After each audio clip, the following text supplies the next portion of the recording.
Welcome, everybody. Welcome to the Wednesday Wellness Debrief. My name is Brittany. I'm your host, and today I'm joined by my lovely subject matter expert, Alicia. Hi, Alicia. Hello. Thank you for having me. Of course. I got connected with Alicia through Dear Black Women Media. We're going to get started with who is Alicia? Alicia is a servant leader. I have surrendered to God. I am a wife of almost 19 years now. Woo! It's a long time. I am a mother of four, of which I was told I could not have. We'll get into that. And I am a citizen of Southwest Georgia now. Yes, a citizen of Southwest Georgia. There's a whole lot more. I am a doula. I'm certified as a birth doula. I'm also the founder and executive director for I See My Baby here in Southwest Georgia. So, what sparked your passion for doula work and how you understand women's health evolving you since you began your journey as a doula? Absolutely. Well, first and foremost, as I began, I said I was a mom of four, of which I was told I couldn't have. And so my husband and I, we were married. I was married at 21. We were married almost 10 years and no child. And the desire of my heart was to have kids. And my husband was like, I don't really want no kids, so that's fine. But because he's such a loving husband, he went along with me.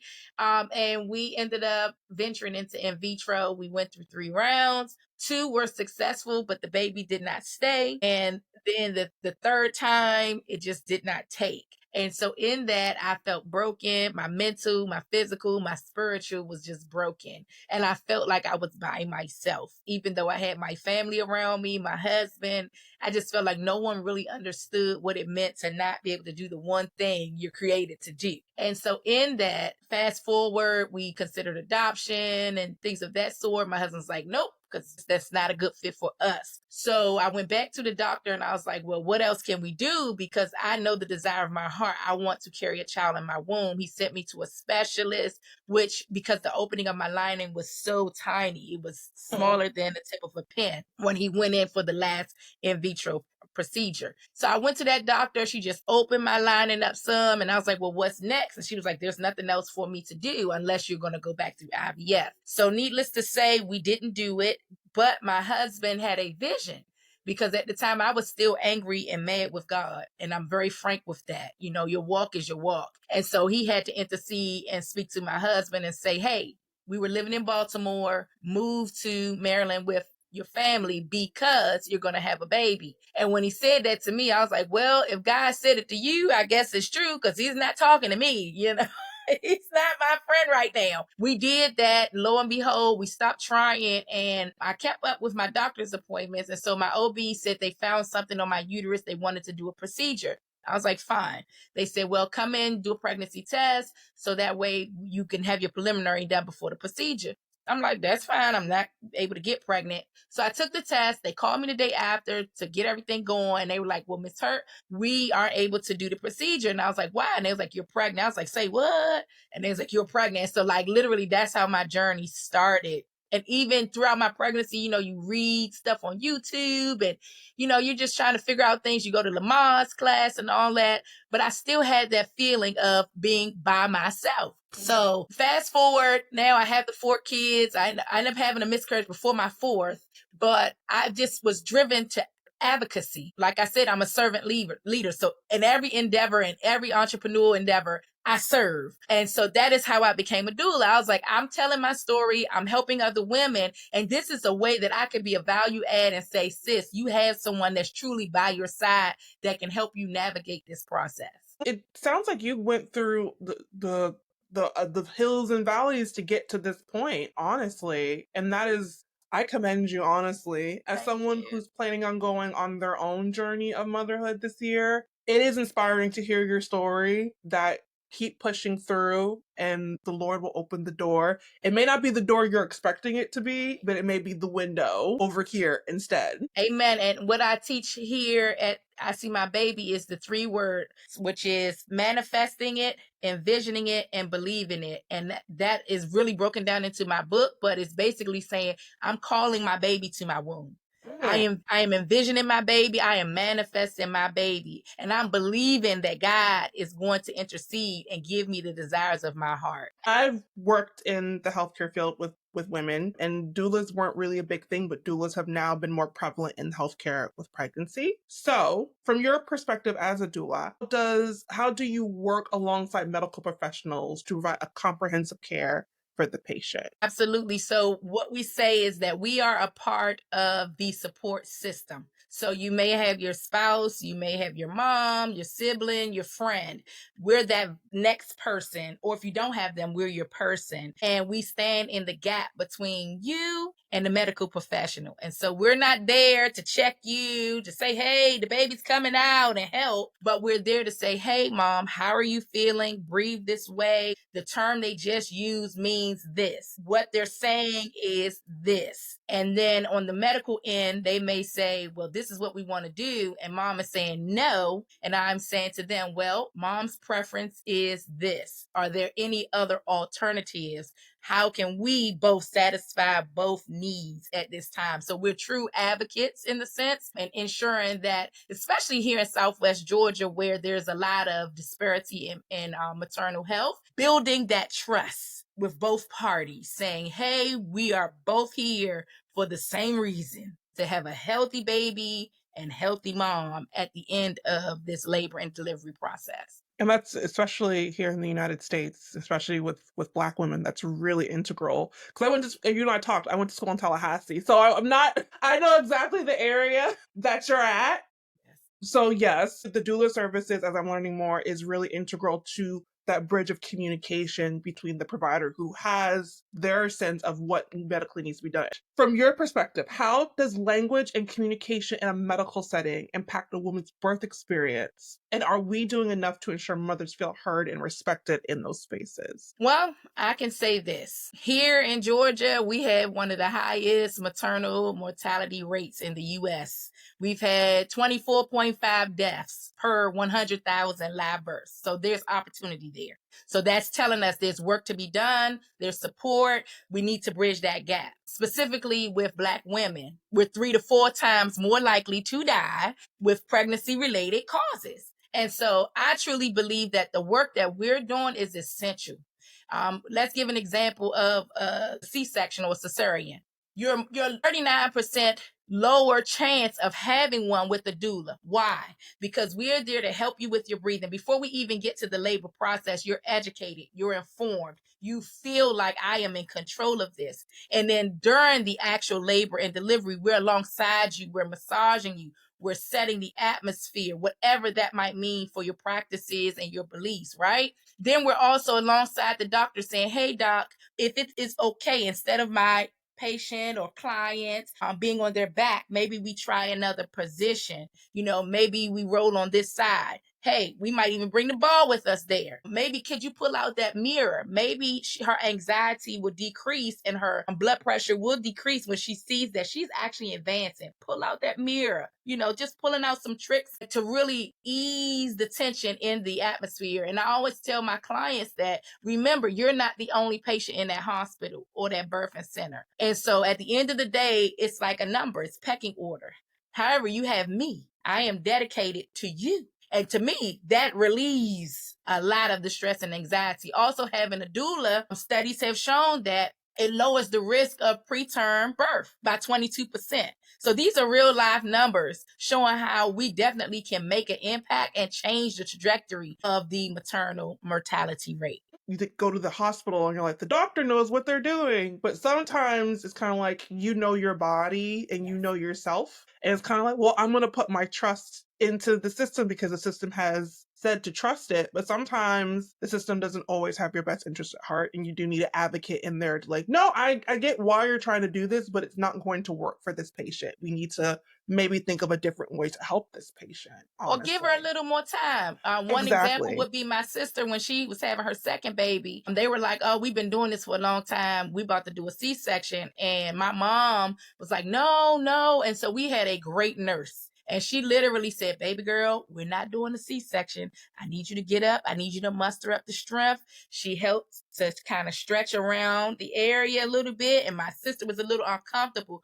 But literally, when she left that room, it started to kick into gear and she was able to push that baby out. And so, what if we would have just said, okay, doc, we'll just do a C-section? She would have had a C-section that she truly did not need, but she needed someone to encourage her. She had my mom as support. And then that nurse, she truly stepped in the place of a doula, literally at that time, saying, you can do this, push through it, things of that sort. So we're needed. We are definitely, especially in the healthcare system as Black women, honestly. Now, my experience working in hospitals, and from your experience, some hospitals have strict policies, and we talked about it, that limits a woman's choice during labor. This is controversial. Are these policies truly in the best interest of the mother and baby, or are they designed for the convenience of the hospital? So I would say both. It really and truly depends on where you are, who you are, unfortunately, and then what time of day it is. If we have 20 women in labor and we're like, listen, if one more comes in, we don't know where we're going to put her. Like, that would change the decision making as well, right? And then, have we met our quota? I mean, they make income as well too. So what's more, a C-section or natural birth? You do the research. I'm not going to say. So it really, really depends. I pray and I hope we've been working alongside our hospital here, developing our relationship, that the best interest of the patients is the top priority and will continue to be. That is the prayer, the hope. But as the doula there, you use discernment. This work that we do is not just saying, oh, I'm going to pick this up as a trade. It is a calling. It is a ministry. It is very spiritual. And God will enlighten you like, hey, that doesn't sound right. Let's try something different. Let's push a little bit on that patient client. So yeah, that's my answer. And I'm sticking with it. I like that answer. It's a good answer. And you've been hitting me with facts. So from evolving roles of doula in modern healthcare to the science-based doula support. How has the rise of technology, including virtual support and telehealth, changed the way doulas work? Do you think it enhances or takes away from the intimate nature of doula services? It definitely enhances it, because back in the day, I've been binge watching. And shout out to Tiffany Austin, our head doula, and she's also a midwife in Tallahassee. She told me about Call the Midwives. This thing has been out for over 13 seasons, and I am just finding out about it. I've What been is that? binge Is that a watching. show? Yes, and the birth seems so real, like with the cord still attached and all. Like, it's really good. Only thing is, you can't, like, I can watch 5 episodes, then I have to turn it off and watch something else. But it's really, really good. My kids come in, and I'm like, y'all can watch. It's natural, with my girls. So they're learning alongside me. But the nurses, the nuns, they used to go house to house, and it got exhausting. It did, even though it was personal, it's like, oh my God, this is a lot. And so now we're able to touch women everywhere, even international, right? And help them build up their skill set. Like for us, we have a hybrid program where we do the classes in person, but if you can't make it, we build it up on our YouTube. And I'm able to send it to all of my doula clients. So whether you're working at 5 o'clock or 2 in the morning, you can still get what you need, learning your breathing techniques and your skills and what's going to happen in birth, right? So I think it really enhanced the process. I do feel like we do need in person. We need to touch, feel, and feel comfortable. So at least 2 times, we need to be in person with you, especially during your doctor's appointments, because you want the doctors to feel comfortable, to let them know that you're not going to be overbearing, but you are there to support your client. And telehealth has opened a lot, especially during the pandemic. It opened a lot of doors for providers and participants to meet, especially in the area that you're in. I can imagine it's not easy for some participants to get to you, so it's easier through a telehealth services, honestly. Absolutely. We have patients, or I keep saying patients, clients that travel almost an hour and a half to come to doctor's appointments and things, because we're a health desert. We're literally a health desert. So it really helps. I can say, hey, let's jump on a Zoom. Let's talk it through. Then I'll meet you for your next appointment here at the local OB office. Ooh. And that, look, again, you're doing the Lord's work. Amen.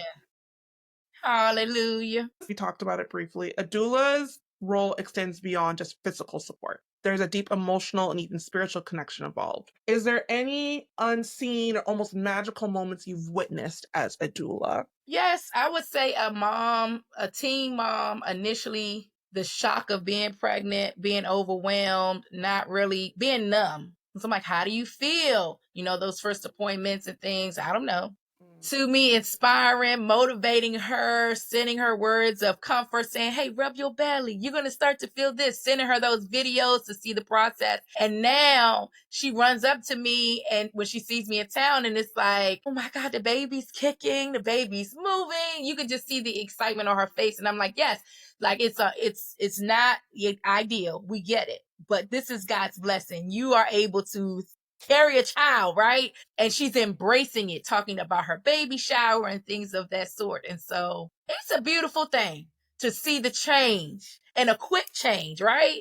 Because if you don't get that mental health in check now, it may be even worse after that baby comes, when we start thinking about postpartum and hormones and all that stuff, caring for the baby. Yeah. Yeah, and I don't think a lot of us thought of that. I think especially for me in the fitness field, we're so focused on getting you physically prepared, but then it's kind of like, well, there's a mental aspect, because you can be physically prepared all you want, and you can have all the lists and the things, but if you don't have that mental and emotional support there, it's kind of like all the physical stuff is just going to go flying out the window. From holistic wellness to addressing challenges in women's healthcare, and we talked about it briefly. How do cultural differences shape the way women experience pregnancy and birth? And what can we learn from a global birthing traditions? That's a loaded question. I would say it really depends on the culture, but majority of the cultures just they align the birthing process as a spiritual way of God, like naturally helping you, right? And doing, like I said before, what you were created to do. That you're just doing what you're created to do. I love it when my clients are spiritually grounded, because it's a way for me to draw their faith and bring them back. So when you're going through it, and I like shout out to Beyonce, when she was carrying, I forget what child, she was saying how she would talk to her baby and how she would channel the energy of her baby to bring her baby forth. And that's similar to what we do. And it never left me. And that's what helped me with my first child. And I was like, babe, we coming. Amara, you're coming. I'm going to kiss your face, and it really helps to keep your client grounded, because as you start to get the shakes, as you start to feel like you got to let things out from every angle, when you get to the point where I just can't do it, I gotta push, you ain't thinking about, well, what breathing technique is this? I know for me, one birth, my sister put a rag on my head, and I took the rag and threw it across the room. Like it was, so you just don't know. But if they're spiritually grounded, if they have a culture with them, a faith with them, you can say, hey, you can do all things through Christ who strengthens you. In Jesus' almighty name, push, breathe, right? You can hold on to them and start to manifest that baby coming. And you're going to hold that baby on your chest and really redirect them and get them focused. You are in control. You have this in Jesus' name, and really pull them through. But sometimes you need that external person just cheering you on, saying like, you got this. The Lord's got you. You got this. Keep pushing. You got this. Sometimes because you don't have that belief and faith in yourself. Again, not just through the physical, but the mental and emotional. Yes.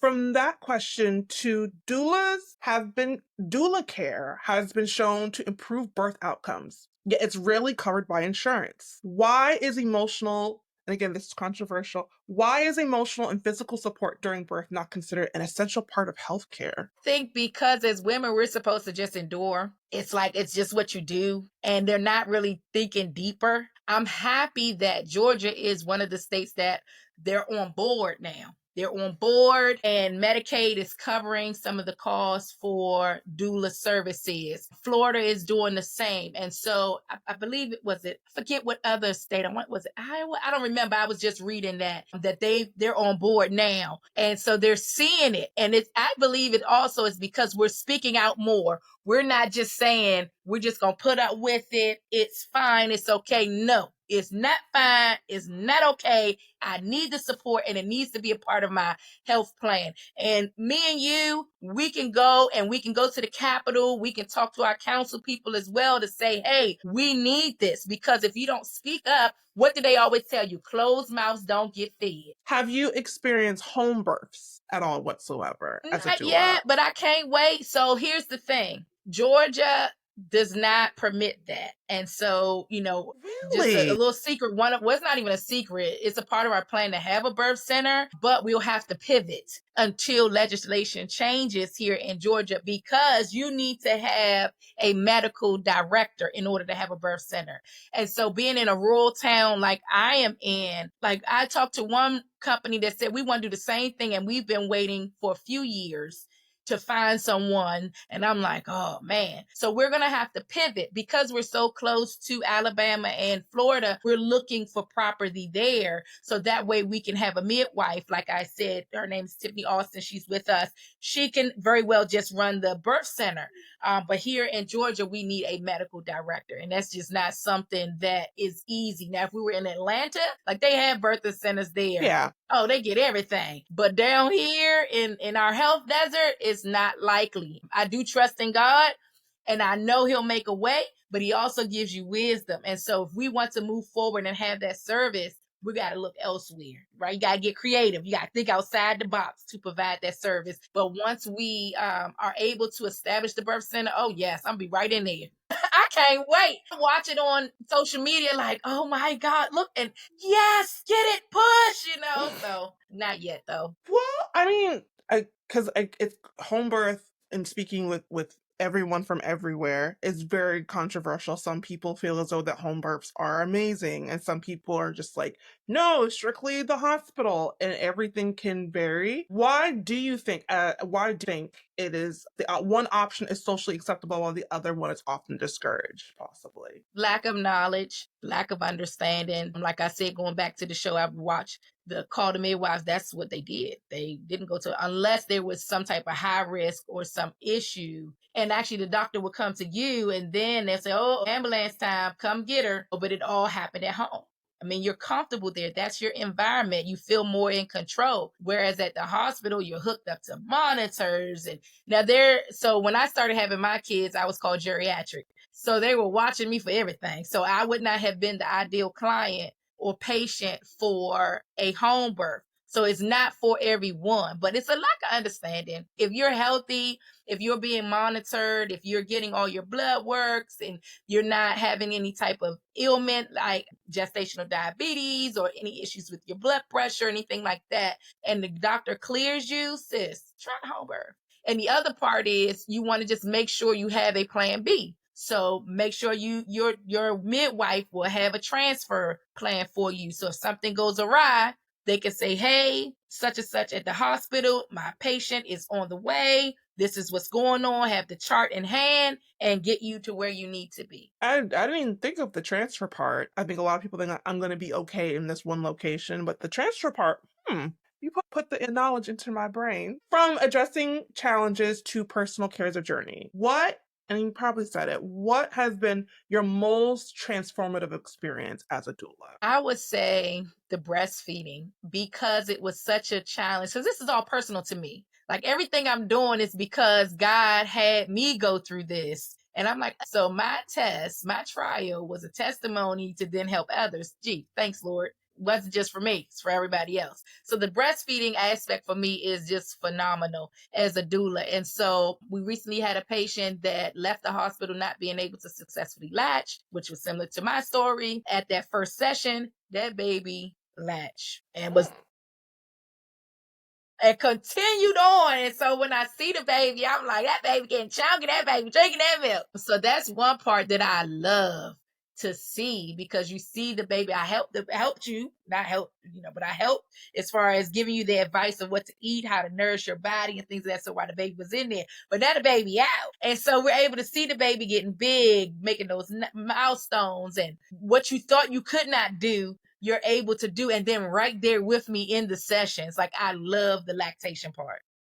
Yeah, I remember in the hospitals, the frustration for some moms of just like, I think I walked in and one mom, she was just crying because she was like, the baby's not latching. And the lactation consultant came in. She's like, you just had the baby like less than 12 hours ago. You need to give your body a break and breathe.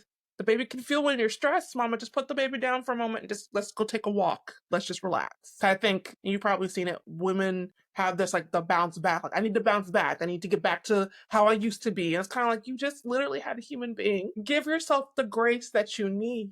Yes. I remember my first child. I took a shower, had my outfit on. They're like, wait a minute, what is going on? Like, I was like, get my baby, she was in the NICU, so I had to make sure I was back and forth, back and forth, back and forth, back and forth. Get my baby. I'm pumping. Then the second one, it was like, okay. The third one, I was like, The fourth one, I ain't had no choice. I had to get back home. He was born around 4th of July. I got to get out of this hospital. I got to get home to these other kids. So you're right. As women, we do feel like we got those capes on.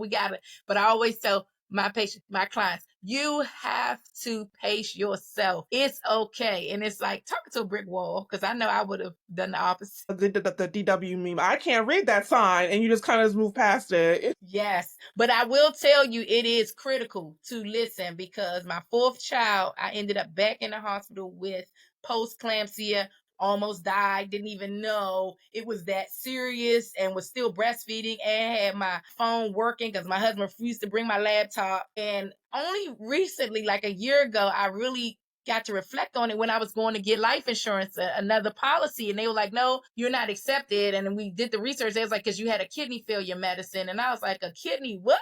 And I started researching it, and I was like, yo, this was no joke. Like, I could have went away from here. I could have had a whole newborn with 4 kids leaving my husband. Like, this is serious. Thank God I listened to my doctor when she said that headache is no joke. Go to the hospital. So you really do have to find the time to lay down and just rest and let your mind go blank. Let someone else help you and handle it. Because, like you said, you just pushed a whole human out your back. You just literally, whether it's C-section, like you just had a human, like you spent 9 months preparing your body. I call it, with my fitness specialist, the Olympics. This is your Olympics. You're preparing your body for the Olympics, and even athletes need to recover and rest their bodies for them to be the athletes that they are. And again, as Black women, we just like, nah, it's not going to be done the right way if I don't do it. But sometimes you just have to let go and let God sometimes, and it's really difficult. Sometimes let go and let God, honestly. Look, my husband and I started dating, he's just like, you can sit down. Like, no, why are you telling me, try to make me sit down and do all these things? I don't understand why. But now, as time has gone on, I'm like, okay, I see why he's making me sit down to relax. It's so true. And it took me, after my second child, postpartum started to kick my tail, postpartum depression, and I didn't know what it was. I was like, she don't like me, she keep crying, and what did I do? And so my third child, I started to speak up more, because I was like, this is not me. Like, what is the problem? I would go from 0 to 1,000. I was like, I thought I passed that stage of my life. What is it? So you really have to listen to your body. You have to communicate if something feels off. Even if you are extremely fatigued more than normal, like, you have to communicate with your support system, with your doula. Even if you just did birth doula, reach out and say, hey, this is what's going on. What are your thoughts? Because postpartum depression could take you out of here, meaning you could lose your mind, lose your life, think to do things. I remember, I love my children, never would harm them.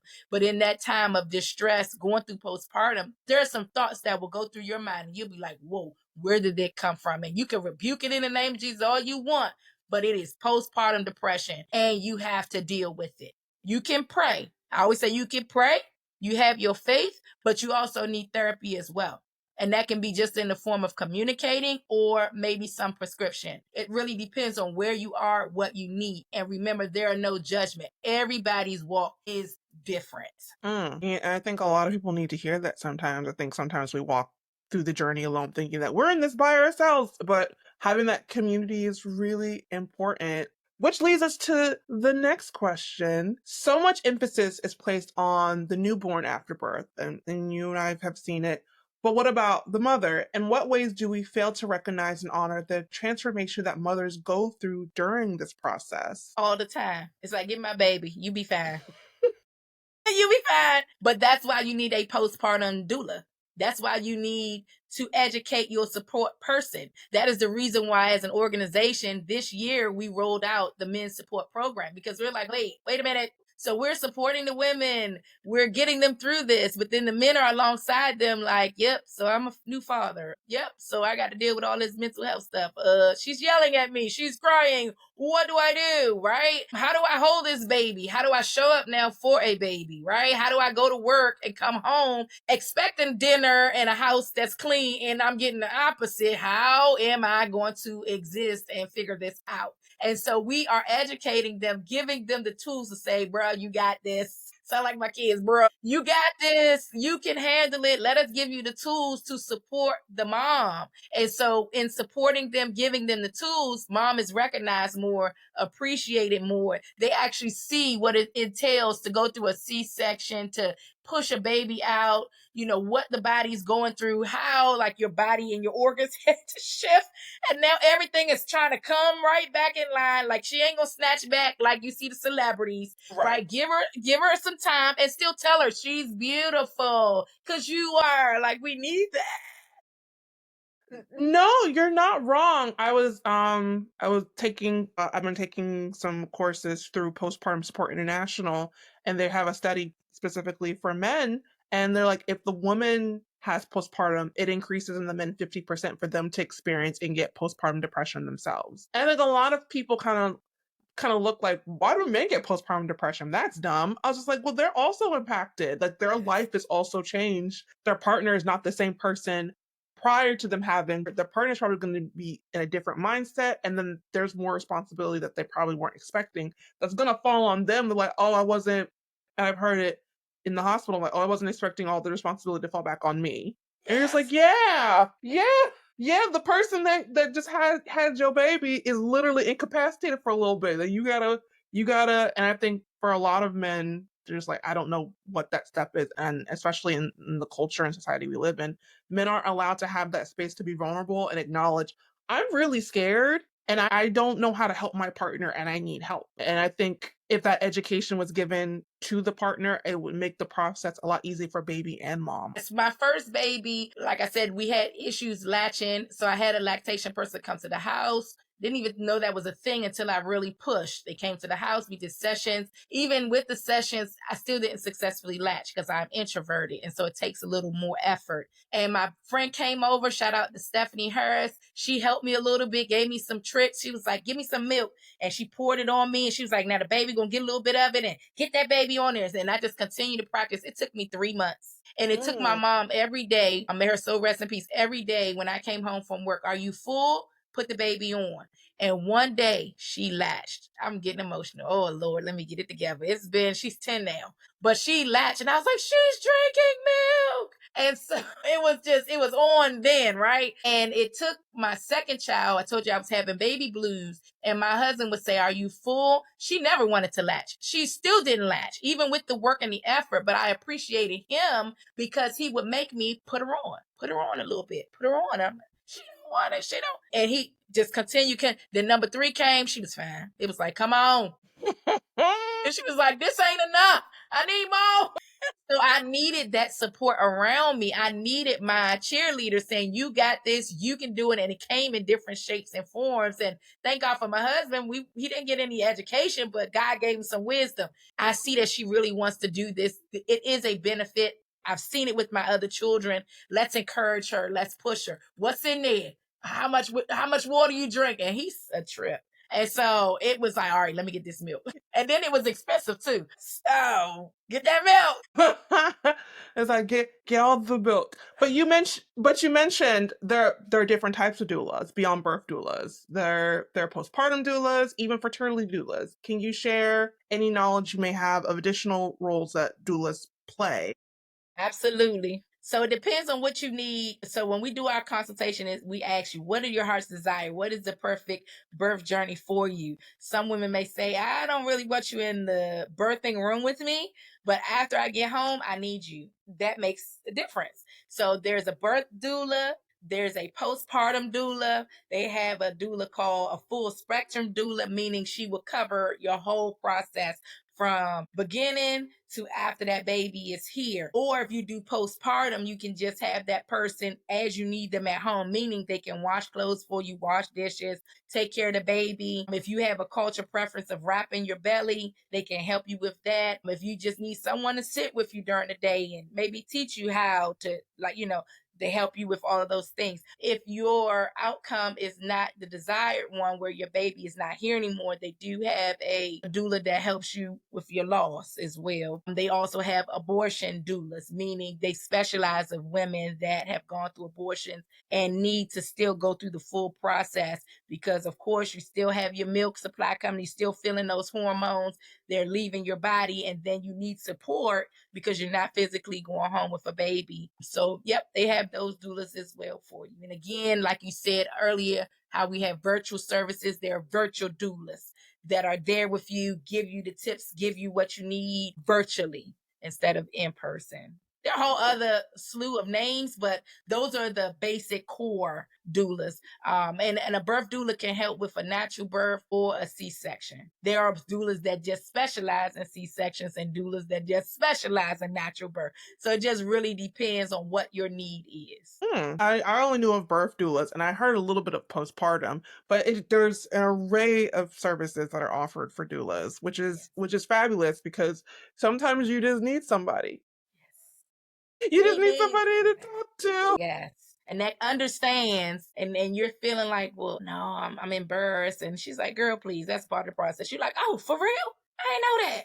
Sometimes you just need that encouragement, honestly. And so from the personal journey of support to practical wisdom and empowerment, what are some practical self-care strategies that all women should know from your perspective as a doula? Definitely after your 6 weeks when you are given the green light to live life again. So go back to normal and you stop bleeding, having a yoni steam. That is vital to helping you with your snatch back, to helping you balance your hormones, tightening up your uterus as well, and just getting everything back in alignment.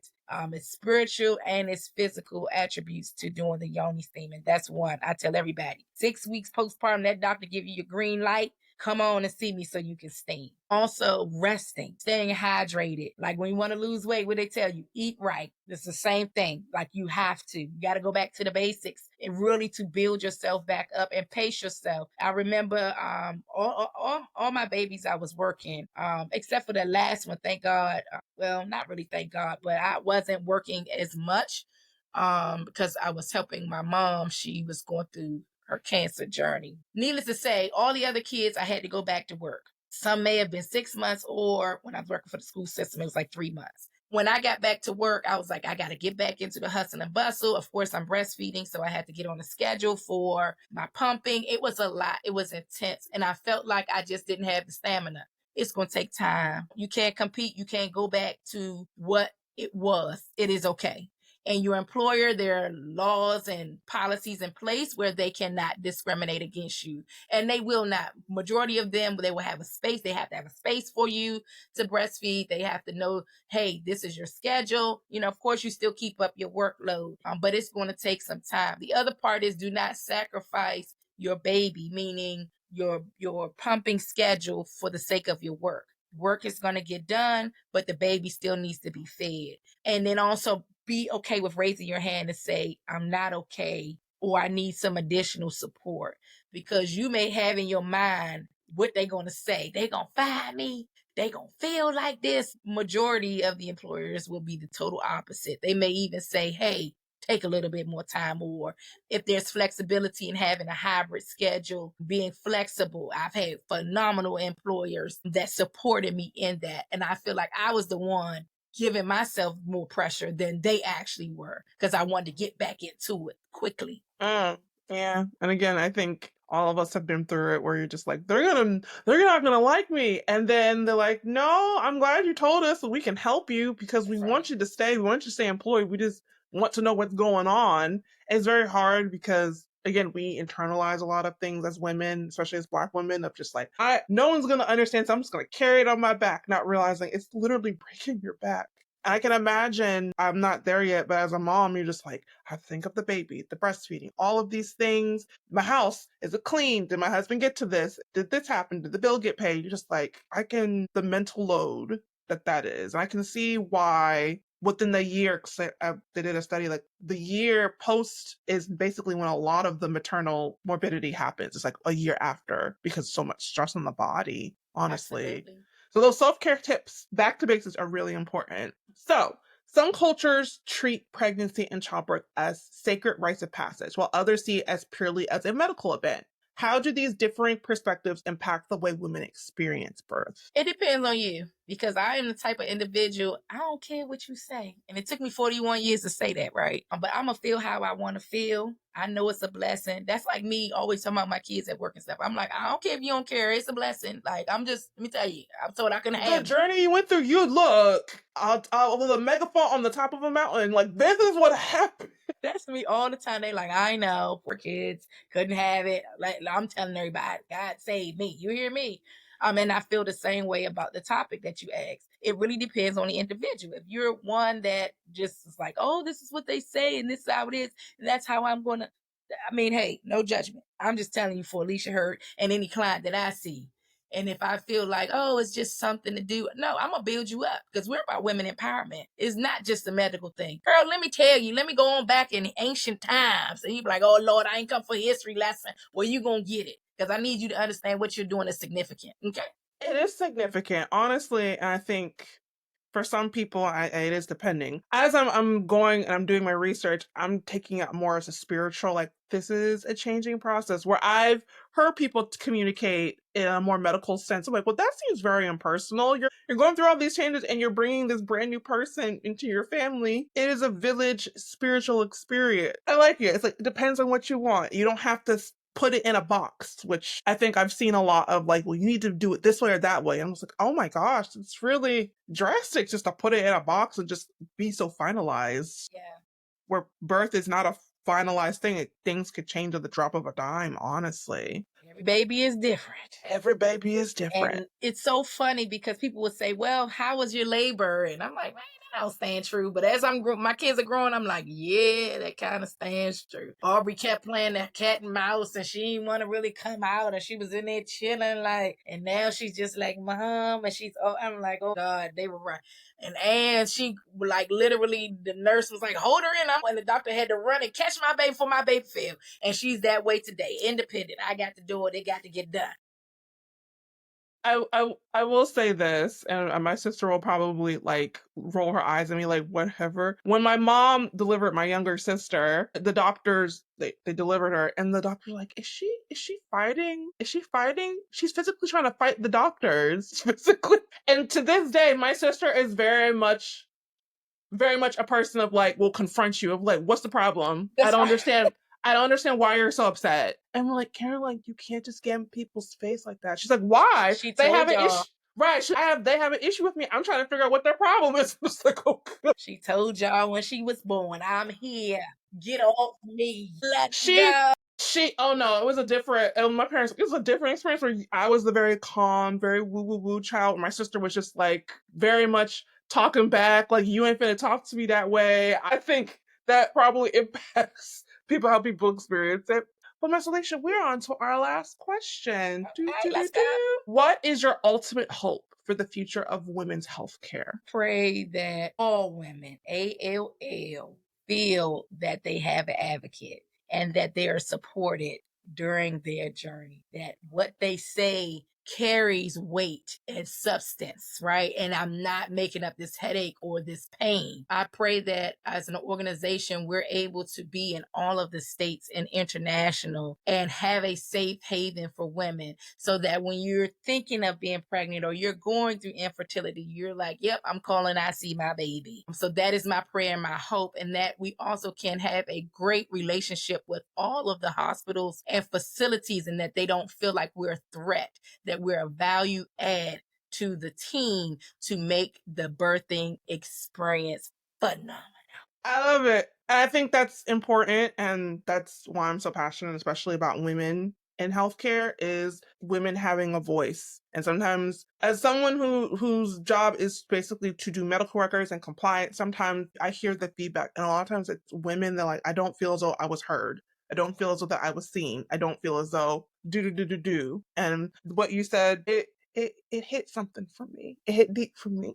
Amen. Miss Alicia, where can, if people are interested in your services or interested in getting to know more information about you, where, well, I'm going to list it in the description below, where can the people find you? Absolutely. Our website, iseemybaby.org. Spell it all out. iseemybaby.org. If you forget and put .com or .co, you're going to reach us anyway. We're on all social media platforms. We TikTok, we do IG, or you can just Google us. You can Google me as well, Alicia Hurtt, ALICIAHURTT. We are located at 310 South Scott Street in Bainbridge, Georgia. We are here serving. And hey, you have no excuse. You want to reach me? I'm everywhere. So just pull me up. Pull up. Well, Miss Alicia, I appreciate you and your subject matter expert skill set. And thank you. You even enlightened me, again, as someone who's about to go on her journey into motherhood this year. This actually was a really integral conversation for me. And I'm excited to share your knowledge with the people out into the interwebs. Thank you for having me, and much blessings and success on your journey. Thank you.